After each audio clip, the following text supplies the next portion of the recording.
Namaskar. Welcome to Lok Talks. This is Dr. Lokesh Bhatia. Today, I'll be talking to you about one very beautiful, thoughtful analysis, and the credit of this goes to someone anonymous on the WhatsApp. A beautiful message it was, wonderful conclusions, beautifully analyzed. So this is what I'm going to discuss in this video, and it's very relevant to your decision-making skills. All right. So let's begin with that video. So the Bhishma or Jatayu way. These were two individuals who faced similar situations. So no two people respond to the same situation in a similar way. This is a very important point to understand in this video. Here are the examples of two legendary characters, two legendary personalities who were faced with a very similar situation, but their responses were completely diagonally apart. And this is just a comparative study between the characters of Bhishma Dev of the Mahabharata epic and Jatayu of Ramayana. So this is what we are going to compare, that similar situation when both of them they were facing, how did they responded to. So both of them were confronted with their character, and what they had to handle, the decisions they had to make were based on an assault on womanhood, right? The metaphor comes equally handy in the world of decision making. One chooses to die protecting the victim, that is Jatayu, while the other chooses to be a mute spectator to the crime. We all have seen Mahabharata and the TV serial. We have seen this scene very well. And even in Ramayana also Jatayu scene we have seen. So number one point to understand is powerful or powerless. Bhishma was a powerful warrior, and if he wanted, he could have stopped the disrobing of Draupadi, the queen, but he chose to be a silent witness to this act. Whereas Jatayu was old and invalid and knew that in all the probability Ravana would kill him, but still he chose to try his best to protect Sita. Bhishma Dev was a powerful yet acted powerless, whereas Jatayu was powerless yet acted powerfully. So do not underestimate yourself. That's the message. So the real power is not about the physical strength, but about the deep desire to help, right? Number two, alive or dead. Let's see how it has been analyzed beautifully on this particular point. Alive or dead. Bhishma Dev lived on for long, but died every day to his conscience. Whereas Jatayu died once, but lived eternally true to his conscience. Our only constant companion is our own conscience. Better to be true to it. Third is the fame or infamy. Very important point is third point is the fame or infamy. Bhishma Dev, the name and fame drowned in history because of this one act of not stopping the disrobing of Draupadi.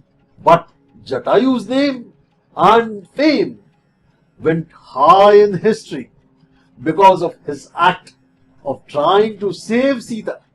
So we are all going to be mere names in the history. Sooner or later, will be equated with the bad or the good. It's our choice, right? Point number four. The fourth point where the same situation have been analyzed is the culture or the vulture. Bhishma Dev was supposed to be a highly cultured human, but acted highly insensitive and stopped low in value like a vulture. But at the same time, whereas if we see at the other scenario, Jatayu was supposed to be a lowly, uncultured vulture, but acted highly sensitive and soared to the skies in the values like an evolved human. Who would you call as a human? Bhishmadev or Jatayu?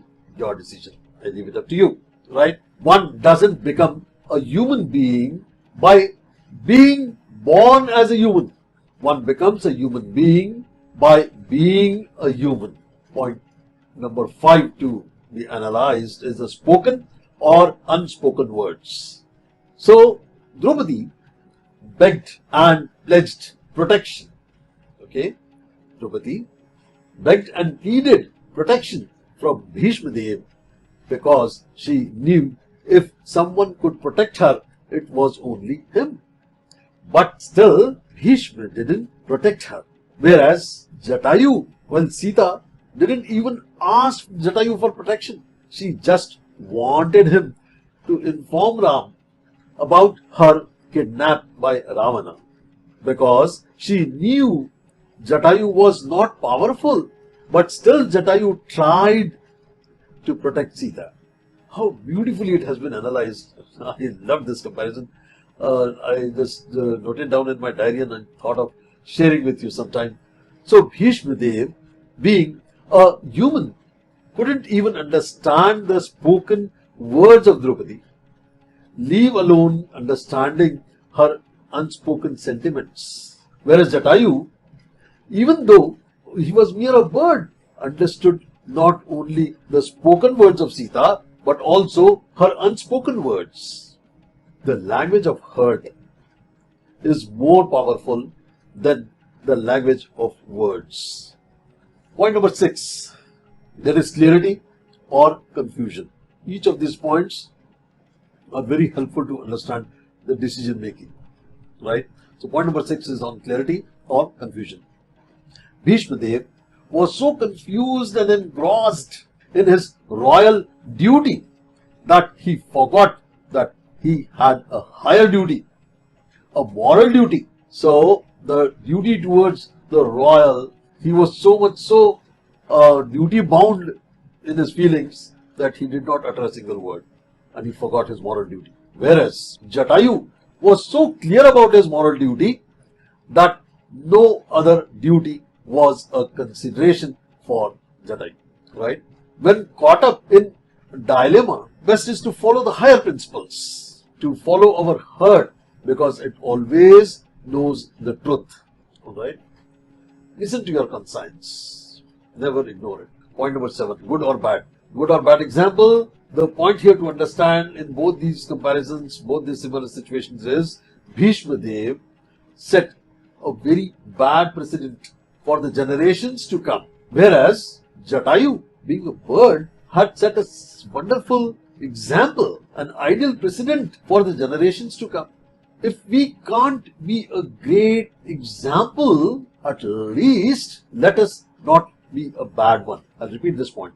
If we can't be a great example, at least let us not be a bad one. Point number 8. Relative or stranger. Another interesting point is that Bhishmadev was an elderly relative of Draupadi, but acted as a total stranger in this particular situation. Right? In this particular episode, he acted absolutely as a stranger.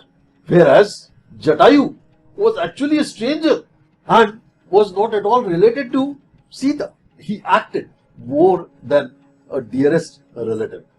True relationships are based on connections of the heart and not just bodily connections.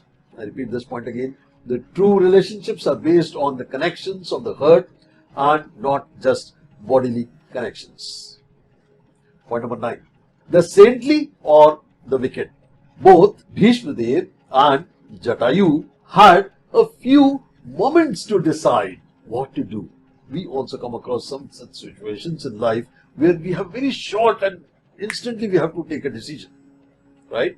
So life sometimes puts each one of us in such situations where in a few moments we need to take crucial decisions. Such crucial decisions, one may not be aware about it that one may encounter such situations in life. And what we decide very much depends on the kind of inner integrity we have cultivated by the association we keep. Right? The association we keep, that decides what we are going to make a decision. So Bhishma's intelligence was clouded and it failed the test of life because he associated with the wicked-minded. As you know, Duryodhana was a wicked-minded, egoistic personality, the selfish Kauravas, whereas Jatayu's intelligence was crystal clear and it passed the test of life because he associated with saintly, selfless Lakshman and all the pure Lord Rama, right? Lord Ram and Lakshmana, he had associated himself with them. After all, who we are solely depends on whom we associate with. After all, what we are, who we are, all depends on whom we associate with. Point number 10. Embrace or neglect.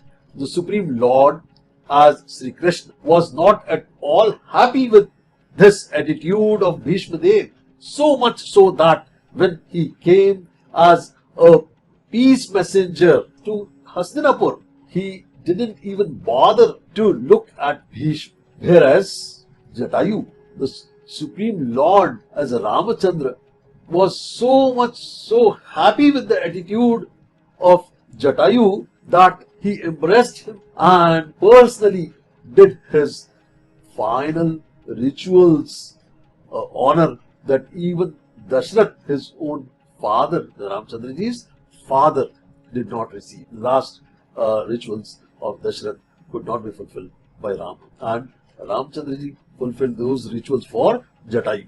The scriptures explain that the ultimate test of any activity is if the Supreme Lord is pleased with us. It is very clear Bhishma displeased God, whereas Jatayu pleased him. The recount is not meant to criticize Bhishma or to criticize anybody. He is undoubtedly a great warrior and an amazing personality who sacrificed his personal desires for Hastinapur. But point here to understand here is we do vehemently criticize his inaction. The moral here is to learn from the choices made so that we are conscious. The history follows us. When we see some injustice, some problem, we have only two choices. Either close our eyes or do something about it, follow the Bhishma way or the Jatayu way. Either be just a witness to the worst situation or take an action howsoever powerless you are. And whichever may we choose, remember there will be consequences of our choices. So the Bhishma Dev result or the Jatayu result, we should never forget what happened with both of them. This brilliant analysis, I loved it so much. It helps in such a beautiful way. It gives us so much of understanding on each of these points. So I thought of let's share it with you all. I know quite a lot of friends, quite a lot of viewers also might have gone through it recently. But since I liked it so much, I not only showed it in my diary, but I felt like sharing with all of you the Jatayu way or Bhishma Dev way. Choice is yours. The consequences are yours. And when you are powerless and still you take action, you are pleasing God. You are powerful and still you don't take action, you are displeasing God. With this message, I end my video of today. Thank you very much. All the best. God bless you. Take care. Do love yourself to the best. Take care of everyone around you. Do respect your elders and love all the children around you. Thank you very much. Bye-bye. Take care.